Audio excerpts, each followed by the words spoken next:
কাজ ক্ষমতা শক্তি অধ্যায়ের ময়মনসিংহ বোর্ড 2021-এর এই সৃজনশীলটায় পরন্ত একটা বস্তুর গতিপথে 4টা বিন্দু দেওয়া আছে এই উদ্দীপকটার মধ্যে, এবং এই বস্তুটা 180 মিটার উচ্চতায় স্থির অবস্থানে ছিল। এবং এখানে বলা আছে এম বিন্দুতে, উদ্দীপকে বলা আছে এম বিন্দুতে বস্তুর গতিশক্তির মান হচ্ছে 180 জুল। তো গ নাম্বার কোয়েশ্চেনটায় বলা আছে যে এম অবস্থানে বস্তুটির বেগ নির্ণয় করো। অর্থাৎ বস্তুটা ছিল 180 মিটার উচ্চতায়, বস্তুটা ছিল 180 মিটার উচ্চতায়। এখান থেকে যখন তাকে ছেড়ে দেওয়া হয়, এখান থেকে যখন তাকে ছেড়ে দেওয়া হয় এবং সে যখন এম পয়েন্টে পৌঁছায় তখন এর বেগের মানটা নির্ণয় করতে বলা হয়েছে।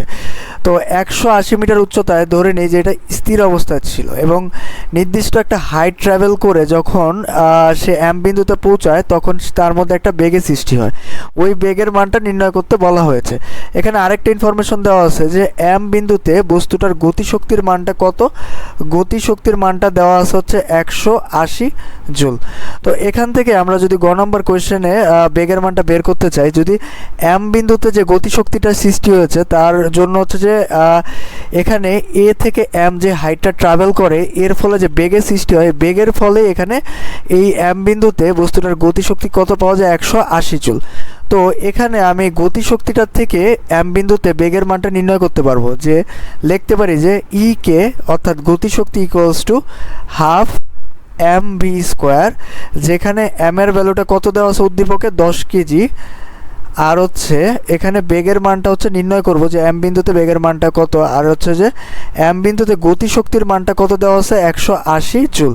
তো এখানে যদি এই ভ্যালুগুলো আমরা বসাই দিই তাহলে হচ্ছে যে আমরা গতিশক্তির মানটা পেয়ে যাব যে 180 equals to half into 10 into v square, অথবা এখানে লিখতে পারি যে 360 divided by 10 equals to v square, অথবা ভি ইকুয়ালস টু কত পাওয়া যাচ্ছে, v equals to 6 metre per second.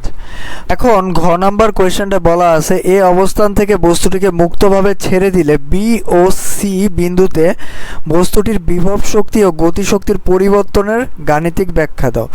তো এখানে আমাদের বলা হয়েছে যে বস্তুটাকে যদি এ বিন্দু থেকে ছেড়ে দেওয়া হয়, সে যখন বি বিন্দুতে থাকবে এবং সে যখন ভূমি স্পর্শের মুহূর্তে সি বিন্দুতে থাকবে তখন এর বেগ, গতিশক্তি এবং বিভব শক্তির পরিবর্তনের গাণিতিক ব্যাখ্যা চাওয়া হয়েছে। তো আমরা যদি এখানে বি এবং সি বিন্দুতে বস্তুটার ইন্ডিভিজুয়ালি গতিশক্তি এবং বিভব শক্তি বের করি এবং হচ্ছে যে আমরা কম্পেয়ার করি যে এখানে গতিশক্তি এবং বিভব শক্তির কি পরিবর্তন হচ্ছে তিনটা বিন্দুতে, তাহলে হচ্ছে যে আমরা গাণিতিক ব্যাখ্যা দিতে পারবো। তো এখন সর্বপ্রথম যদি আমরা বি বিন্দুতে বস্তুটার বিভব শক্তি এবং গতিশক্তি বের করতে চাই তাহলে লিখি যে বি বিন্দুতে বস্তুটার বিভব শক্তি এবং গতিশক্তি। তো এখানে যদি আমাদের বি বিন্দুতে বিভব শক্তি এবং গতিশক্তি বের করতে হয় তাহলে আমাদের দুইটা জিনিস লাগবে, যে ভূমি হতে এই বি পয়েন্টে বস্তুটা কত উচ্চতায় আছে, এটা উদ্দীপকেই দেওয়া আছে যে 20 মিটার। তাহলে টোটাল হাইট কত ছিল, টোটাল হাইট ছিল 80 মিটার। তো এখন সে কত মিটার ট্রাভেল করে বি বিন্দুতে পৌঁছালো, অবশ্যই 60 মিটার। তো এখন বস্তুটা যখন বি পয়েন্টে থাকে সে হচ্ছে যে এ থেকে বিতে পৌঁছাতে 60 মিটার ট্রাভেল করে বি বিন্দুতে পৌঁছায়, ওই অবস্থায় সে 20 মিটার হাইটে অবস্থান করে।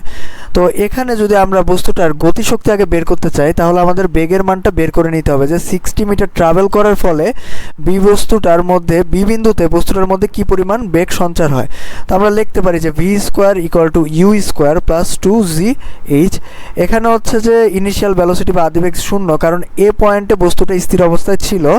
এখন হচ্ছে যে জি এর ভ্যালুটা কত, 9.8, আর হচ্ছে এইচ এর ভ্যালুটা কত, 60 মিটার ট্রাভেল করে, তাহলে 60 মিটার। তো এখানে যদি আমরা ভ্যালুগুলো বসাই দিই যে 0 স্কোয়ার প্লাস 2 ইন্টু 9.8 ইন্টু হাইটের ভ্যালুটা কত, হাইটের ভ্যালুটা হচ্ছে 60 মিটার। তাহলে এখন আমরা ক্যালকুলেশন করে ভ্যালুটা পাচ্ছি হচ্ছে ভি স্কোয়ারের মানটা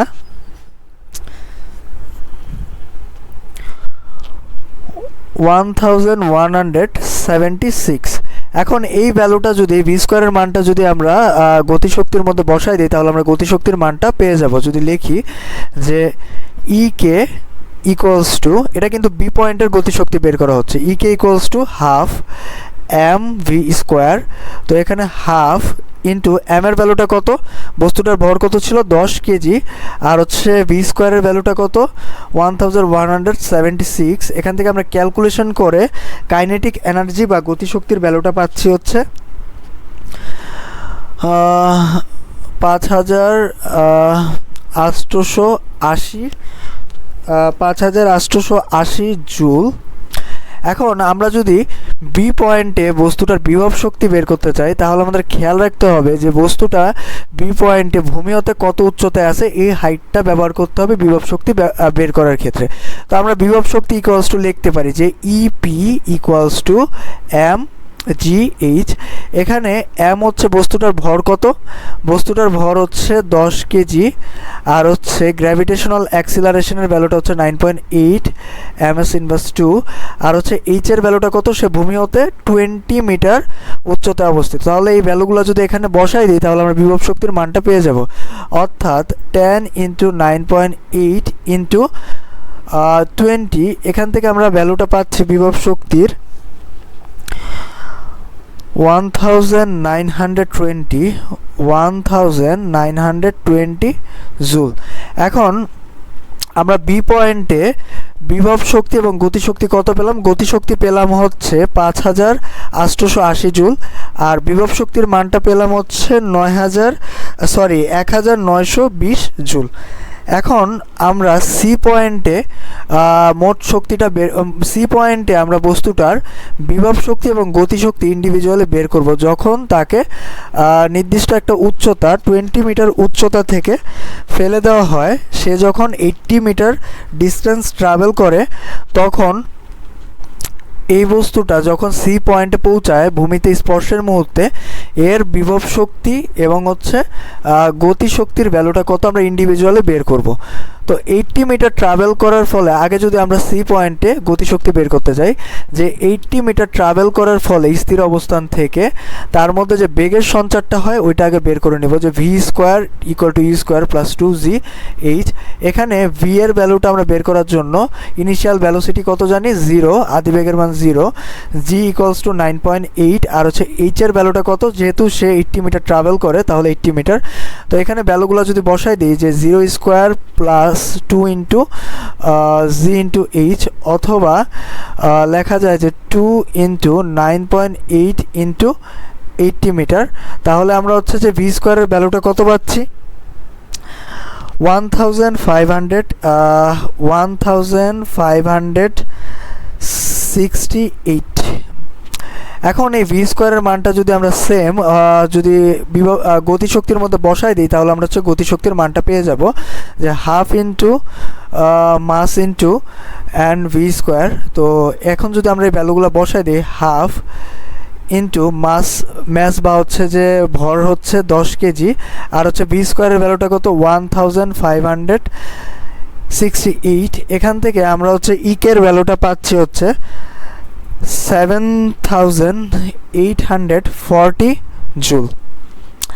আর বিভব শক্তির মানটা কত পাচ্ছি সি পয়েন্টে, এখানে আমরা বিভব শক্তি ইকুয়ালস টু লিখতে পারি এম ইন্টু জি ইন্টু হাইটটা কত, ভূমি হতে সি পয়েন্টে বস্তুটা কত হাইটে অবস্থিত, যেহেতু 0 মিটার হাইটে অবস্থিত, তার মানে হচ্ছে যদি মাল্টিপ্লিকেশন করি তাহলে হচ্ছে যে আমাদের টোটাল ক্যালকুলেশন কত আসে 0 জুল।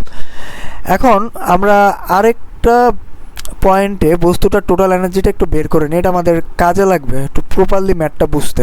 তো আমরা যদি এ পয়েন্টে বস্তুটার বিভব শক্তি এবং হচ্ছে যদি গতিশক্তি আবার বের করি, তাহলে আমাদের ম্যাথটা এক্সপ্লেন করতে সুবিধা হবে, যে যখন সে এ অবস্থান স্থির অবস্থায় ছিল, সে কত মিটার উচ্চতায় ছিল 80 মিটার, তখন আমরা যদি বিভব শক্তিটা বের করতে যাই, যে এম জি এইচ 80 মিটার হাইটে ভূমি থেকে থাকার কারণে, তাহলে তার হাইটটা কত ধরবো 80 মিটার, তাহলে এইচ এর ভ্যালুটা 80 যদি ধরি, তাহলে হচ্ছে যে আমাদের বিভব শক্তির মানটা কত আসে 7840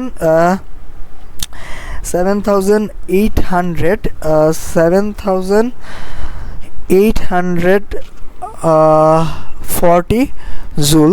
আর হচ্ছে ইকে বা হচ্ছে যে কাইনেটিক এনার্জি বা হচ্ছে যে গতিশক্তির মানটা আমরা কত পাচ্ছি, গতিশক্তির মানটা পাচ্ছি হচ্ছে হাফ ইন্টু এম ইন্টু, যেহেতু নির্দিষ্ট হাইটে এই বস্তুটা স্থির অবস্থায় ছিল তাহলে তার হচ্ছে বেগের মানটা এখানে কত হবে, আদিবেগের মানটা শূন্য বা ইনিশিয়াল ভ্যালোসিটি শূন্য, যেটা আমরা এখানে যেহেতু গতিশক্তি বের করতে বেগের মানটা এই পয়েন্টের বেগের মানটা লাগবে যেটা শূন্য বসালে আমরা টোটাল গতিশক্তির মানটা কত পাচ্ছি, শূন্য।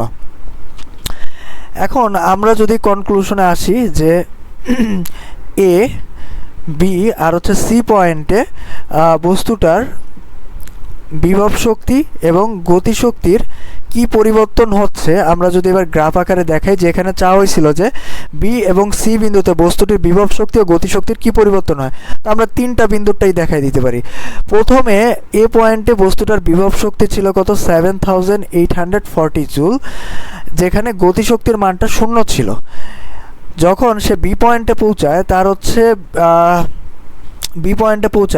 তখন তার বিভব শক্তির মান পাই আমরা হচ্ছে 1920 জুল। এখানে লিখতে পারি যে বিভব শক্তির মানটা পাই 1920 জুল, আর হচ্ছে গতিশক্তির মানটা পাওয়া যাচ্ছিল কত, 5880 জুল।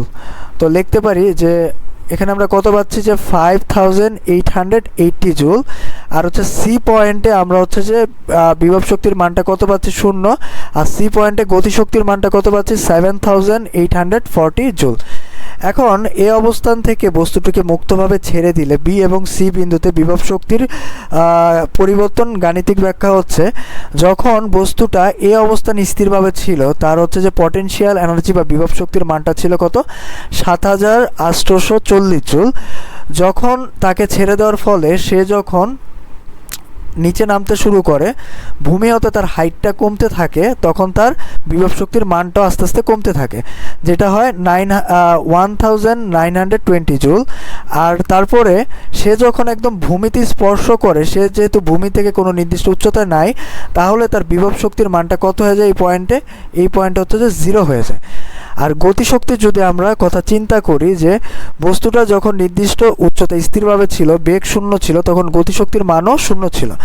যখন সে নির্দিষ্ট একটা হাইট ট্রাভেল করে এই পয়েন্টে আসে, বি পয়েন্টে আসে, তখন তার হচ্ছে গতিশক্তির মানটা আমরা কত পাই, 5880 জুল। এখন আমরা যখন দেখি বস্তুটা ভূমি স্পর্শের মুহূর্তে সে যখন 80 মিটার অর্থাৎ হাইয়েস্ট হাইট ট্রাভেল করে, মানে সর্বোচ্চ উচ্চতা ট্রাভেল করে সি পয়েন্টে আসে, তো সর্বোচ্চ উচ্চতা ট্রাভেল করার কারণে তার বেগের মানটা সর্বোচ্চ বৃদ্ধি পায়, যার ফলে তার গতিশক্তির মানটাও সর্বোচ্চ বৃদ্ধি পাচ্ছে কত, 7840 জুল।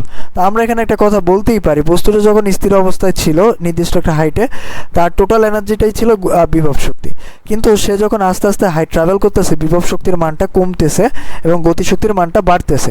তো এক পর্যায়ে যখন সি পয়েন্টে পৌঁছায়, টোটালি বিভব শক্তিটা গতিশক্তিতে কনভার্ট হয়ে যায়। এভাবে হচ্ছে যে মানে হচ্ছে যে বিভব শক্তি এবং গতিশক্তির পরিবর্তন হচ্ছে বস্তু